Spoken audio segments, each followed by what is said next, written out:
সকালে ঘুম থেকে উঠে হাত মুখ দিয়ে নামাজ পড়তে বসলাম। এরপর নামাজ পড়ে একটু কোরআন তেলাওয়াত করে নিলাম। এরপর মেয়ের জন্য টিফিন বানিয়ে এখন চুলায় ডিম ও চা বসিয়ে দিলাম। আসসালামু আলাইকুম, সবাই কেমন আছেন? আল্লাহর রহমতে আমরা ভালো আছি। এই তো চাটা বসিয়ে এরপর আমার বোনজি এসে চাটা মিলিয়ে নিল। এদিকে আমি সবাইকে চা দিয়ে আমি নিজেও খেয়ে নিচ্ছি। আর এই বাটার বোনটি আমার এত ভালো লাগে, তাই মাঝে মাঝে এগুলো নিয়ে আসি। আমার ঘরে সবার খুব পছন্দ। চাটা খাওয়ার পর আমি ডিমগুলো ছুলে নিচ্ছি, একটা আমার আম্মুর জন্য আর একটা আমার আম্মাজানের জন্য। আম্মাজান খেয়ে স্কুলে চলে যাবে। আম্মাজান খেয়ে স্কুলে চলে গেলে বসে গেলাম সবজি নিয়ে। ক্যামেরা অন করে ভুলে গেছি।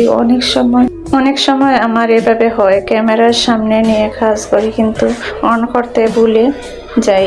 আমার মতো কে কে আছেন জানাবেন কমেন্টে। এখানে আলু আর ফুলকপি কেটে নিয়ে রান্না করব। টমেটো কেটে নিয়েছি। আমার আম্মুর জন্য টমেটো রান্না করব। আমার আম্মুর যেহেতু সকালে ভাত খেতে হয় ওষুধ খাওয়ার জন্য, ওনার ওষুধগুলো হাই অ্যান্টিবায়োটিক, তাই ভাত খেয়ে ওষুধ খাবেন। এরপর পেঁয়াজ তুলে পেঁয়াজ রসুন গ্রেট করে নেব। এই তো আমার ঘরে রসুন শেষ হয়ে গেছে মাত্র।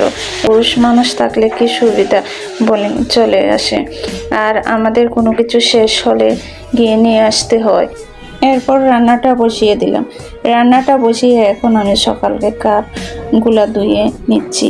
আর রান্নাঘর ছোটো, আমার খুব ঝামেলা হয়, এতে আমি সবগুলা ধুয়ে রাখার মতো জায়গা নেই। আমার টমেটো কষানো হয়ে গেছে। মাছগুলো ভালোভাবে পরিষ্কার করে নেব। আমি আবার একটু ভুল করে মাছগুলো না ভিজিয়ে মাছের মাথাগুলো ভিজিয়ে নিয়েছিলাম। ফ্রিজে আইস বেঁধে গেলে চেনা যায় না। পরে মাছগুলো ভিজিয়ে ধুয়ে নিলাম। এবার মাছ নিয়ে কিছুক্ষণ কষিয়ে দেব। সবাই আমার বলতে পারেন আমি কাঁচা মাছ কেন রান্না করি। আমার ঘরে সবাই ভাজা মাছ রান্না পছন্দ করে না, এভাবে রান্না করলে সবাই পছন্দ। মাঝে মাঝে মাছ ভেজে রান্না করি। এদিকে আমি ধনেপাতা ধুয়ে কেটে নিলাম। আমার তরকারিটা কষানো হয়ে গেছে। এতে পরিমাণ মতো ঝোল আর দিয়ে দেবো ধনেপাতা। যেহেতু আমার আম্মাজান এটা খাবে না, আর আমার আম্মাজান ধনেপাতা পছন্দ করে না। এরপর দেখেন কাজের কি শেষ আছে, আর কয়টি হাঁড়ি পাতিল হয়ে গেল। হাঁড়ি কড়াই মেজে মেয়েদের জীবন শেষ। আগে এগুলো ভালোবেসে করতাম, এখন জীবনে এতটা হাঁড়ি পাতিল মাজা হয়েছে, এখন আর এত ভালো লাগে না। এই তো আমার পাতিলগুলো মেজে শেষ করে চুলাগুলো মুছে নিচ্ছি। রান্নাঘর যেহেতু ছোটো, তাই সাথে সাথে সব গুছিয়ে নিতে হয়।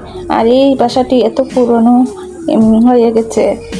এরপর গেলাম আমার আম্মাজানের রুমে।